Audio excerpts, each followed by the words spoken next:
Alright, hello guys, welcome back to another video. It has been a minute, but as you guys know, I am a big NFL fan, as you watched in my last video. And to be honest, I know nearly all there is to know about the NFL. So as the preseason unravels and the month of August comes to a close, I'm going to be giving y'all my predictions for the 2025 NFL season, starting with the bloodbath of the AFC. And today we're going to be taking it to the AFC North, starting with arguably the most competitive division. In last place, to the surprise of likely no one, is the Cleveland Browns. The Cleveland Browns have been a mess for many years, ever since they gave Diddy Watson that massive deal. The Browns have been a mess when you have 6 quarterbacks on the roster. They are obviously just throwing something at the wall and hoping it will stick. But the 2 best quarterbacks here are Joe Flacco and Shedeur Sanders, without a doubt, in my opinion. Now, I know the Shedeur Sanders hate club will come from my head, but he definitely deserved to be the second best quarterback off the board. Joe Flacco is the seasoned veteran who took the Browns to the playoffs just a couple years ago. Personally, I believe that Joe Flacco will be the Week 1 starter and will start about Weeks 7 to 10, and then they will put either Dillon Gabriel, Kenny Pickett, or Shedeur Sanders out there to see how they do. But in my opinion, after Flacco, they should be going to Shedeur. Now, in the preseason debuts that I've seen so far, Shedeur Sanders, obviously everyone raved about his preseason debut, with him throwing for about 130 yards, 2 touchdowns, I believe. It's a pretty impressive performance, although there was a lot of incompletions, so if he could just find his guys more consistently, it's good, but his accuracy looks really nice.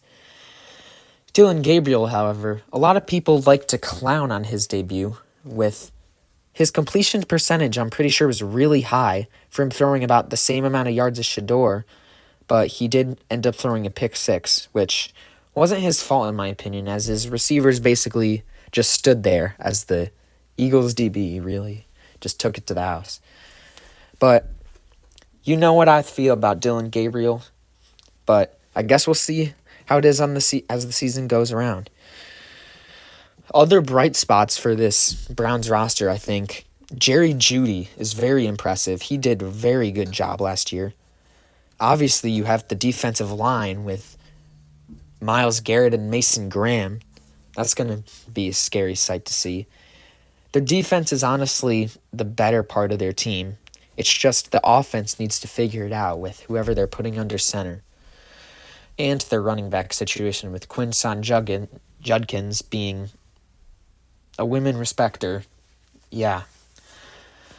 So, best case scenario for the Cleveland Browns, I think if everything goes right for them, they'll be about 7-10 or 8-9. But I believe that they're going to have a record of about 5-12, with their floor being maybe 3-14. Third place in the AFC North, I have the Pittsburgh Steelers. The Steelers have seemingly built the Los Angeles Clippers of the NFL with great players that are past their prime, with Aaron Rodgers, Jalen Ramsey, Darius Slay, and some others. The Steelers have seemingly retooled their roster this season, mostly on the offensive side, shipping away George Pickens to the Cowboys, getting DK Metcalf, and getting some new blood in the running back room with Caleb Johnson, and letting Jalen Warren have more of a pronounced after Najee Harris signed with the Chargers, where no one knows what the heck is going on with him over there. Obviously, the key to success for the Steelers is the offense, which has been lackluster the past couple years with mid-quarterbacks like Kenny Pickett, Mason Rudolph, Russell Wilson, and Justin Fields. But as we know, the Steelers always, and I mean always, manage to just squeak into a winning record into 6 or 7 seed in the playoffs, which is probably exactly what will happen again, for being honest. In the worst-case scenario, I have the Pittsburgh Steelers going about 7-10, and best-case scenario, 10-7. But I have them going 9-8 in this 2025 season. Let's see if the Pittsburgh nursing home can give Mike Tomlin another year of job security. Second place in the AFC North, I have the Cincinnati Bengals. The Bengals, needless to say, have been a mess all offseason. We all know of their elite offense led by Joe Burrow, Jamar Chase, and T. Higgins. Also some breakouts possibly on the way with running back Chase Brown getting some hype in the fantasy scene. But the main point of conversation with the Bengals this offseason is their defense. They are consistently treating their defensive players poorly, with Trey Hendrickson being the main victim. He has been one of the best defensive ends in the NFL and being a sack machine on this defense full of Best Buy employees. But the Bengals refuse to give him the contract he deserves, mostly because of the multi-$100 million contracts they have to their big three on offense. And it has gotten to the point where Trey Hendrickson does not want to be a Bengal anymore, and that he might possibly get traded because the Bengals refuse to pay him what he deserves. Another victim of this contract nonsense is their first-round draft pick this year, Shamar Stewart. He was one of the last players to sign the rookie deal in the entire class because the Bengals are trying to sneak in a clause in his contract which would allow them to void his guaranteed money if he did certain things off the field.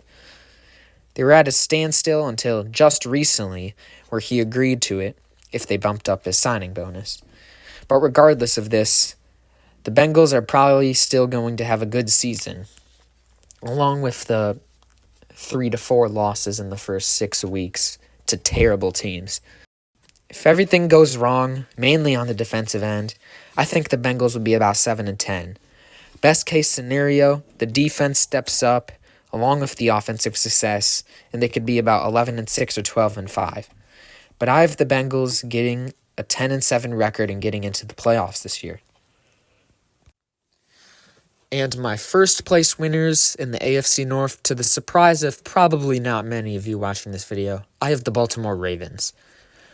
The Ravens have consistently been the cream of the crop when it comes to not only the AFC, but the entire league, led by two-time MVP Lamar Jackson, who's probably the most talented quarterback we've ever seen step onto the field.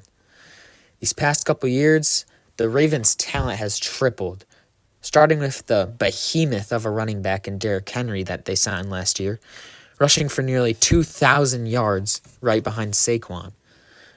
They also got some solid receivers in Zay Flowers and Rashad Bateman.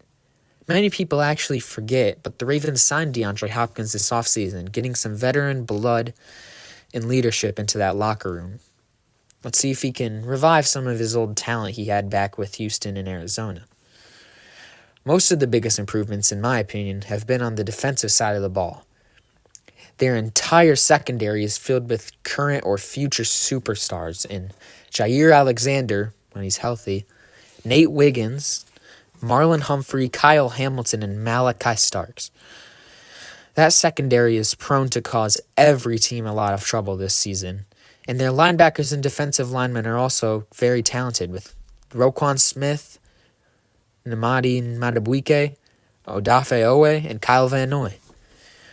With the Ravens having a stacked roster top to bottom, they will likely be a very good regular season team, because everyone knows that when it comes playoff time, Lamar Jackson never steps up and the team is a disappointing loss. If everything goes wrong for the Baltimore, I think their floor is around 10-7, and if everything goes right, I believe they could go 14-3, but I have them with a 12-5 record and winning the AFC North pretty comfortably. Hey, thanks for watching, y'all. I'm going to be working on some more of these videos for the rest of the divisions in the NFL, so stay tuned for them. I'm cooking up some more content in my head, maybe some Madden videos, some story times maybe. Who knows what can come to the table. But I appreciate y'all being here, and make sure to like, subscribe, and click the notification bell so you can see when I post again. Peace.